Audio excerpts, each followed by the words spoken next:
ছাত্ৰ ছাত্ৰীসকল আমি সপ্তম শ্ৰেণীৰ বিজ্ঞানৰ প্ৰথম পাঠ উদ্ভিদৰ পৰিপুষ্টিৰ পঞ্চম খণ্ডত আমি পাইছিলোঁ যে সালোক সংশ্লেষণ প্ৰক্ৰিয়াৰ জৰিয়তে কেনেকৈ উদ্ভিদে নিজৰ আহাৰ নিজে প্ৰস্তুত কৰে।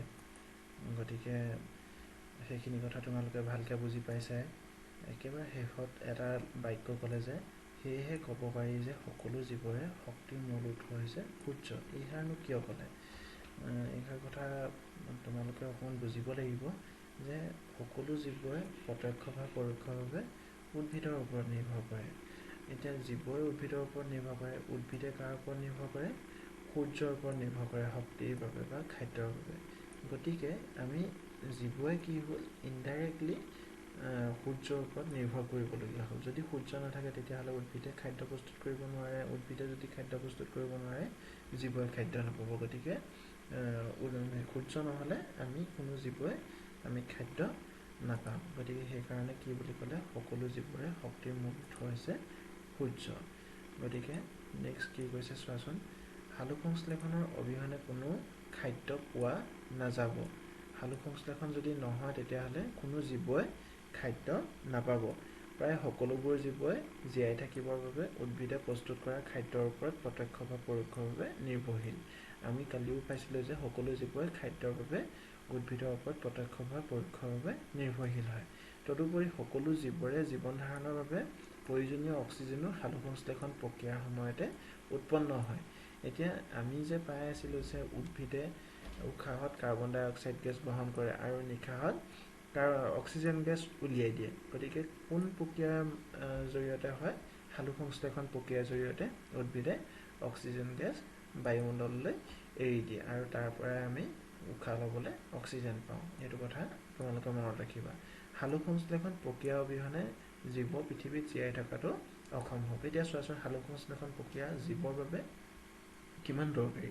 উদ্ভিদৰ বাবেতো খাদ্য প্ৰস্তুত কৰিবৰ কাৰণে দৰকাৰী, কিন্তু জীৱৰ বাবেও কি হয় ই বহুত অত্যন্ত দৰকাৰী আৰু সালোক সংশ্লেষণ নহ'লে কোনো জীৱই জীয়াই থাকিব নোৱাৰে। সালোক সংশ্লেষণ প্ৰক্ৰিয়াৰ সময়ত পত্ৰশৰীৰত থকা পাতৰ কোষবোৰে সূৰ্যৰ ৰশ্মিৰ উপস্থিতিত কাৰ্বন ডাই অক্সাইড আৰু পানী ব্যৱহাৰ কৰি আমি অথনি পাইছিলোঁ যে সূৰ্যৰ পত্ৰশৰীৰতে সূৰ্যৰ ৰশ্মিৰ উপস্থিতিত কি কৰে? কাৰ্বন ডাই অক্সাইড আৰু পানী ব্যৱহাৰ কৰি কি কৰে? কাৰ্বহাইড্ৰেট নামৰ এবিধ কাৰ্বহাইড্ৰেট প্ৰস্তুত কৰে। কাৰ্বহাইড্ৰেট নামৰ এবিধ পদাৰ্থ প্ৰস্তুত কৰে। আমি কাৰ্বহাইড্ৰেট আগতে পাইছিলোঁ যে চেনিজাতীয় পদাৰ্থসমূহক কাৰ্বহাইড্ৰেট বোলে। এতিয়া ঠিক তেনেকৈ উদ্ভিদেও সঁচা অৰ্থত ক'বলৈ হ'লে কাৰ্বহাইড্ৰেট মানে চেনি বা গ্লুক'জ জাতীয় পদাৰ্থ উৎপন্ন কৰে। প্ৰক্ৰিয়াটো এটা সমীকৰণৰ সহায়ত প্ৰকাশ কৰিব পাৰি। এতিয়া চোৱাচোন কাৰ্বন ডাই অক্সাইড আৰু পানী যোগ হৈছে।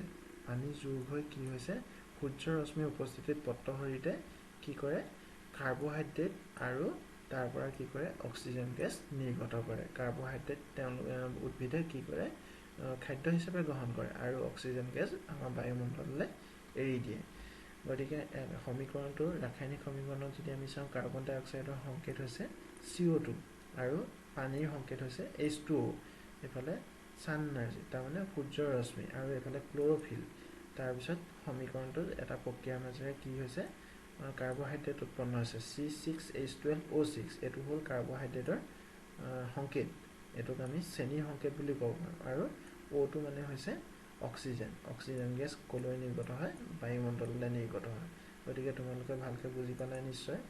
গতিকে ঠিক আছে, আমি এতিয়া তললৈ যাওঁ।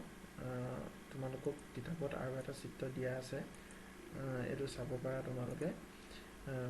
এজোপা গছ, ইয়াত কাৰ্বন ডাই অক্সাইড এইফালে পত্ৰশৰীৰত আৰু এইফালে পানী আৰু খনিজ লৱণ গ্ৰহণ কৰিছে। গ্ৰহণ কৰি সূৰ্যৰ ৰশ্মিৰ উপস্থিতিত কি কৰিছে?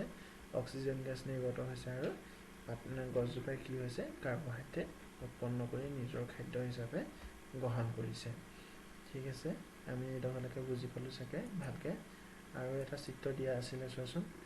ইয়াৰ পত্ৰশৰীৰ এইফালে ৰক্ষীকোষ।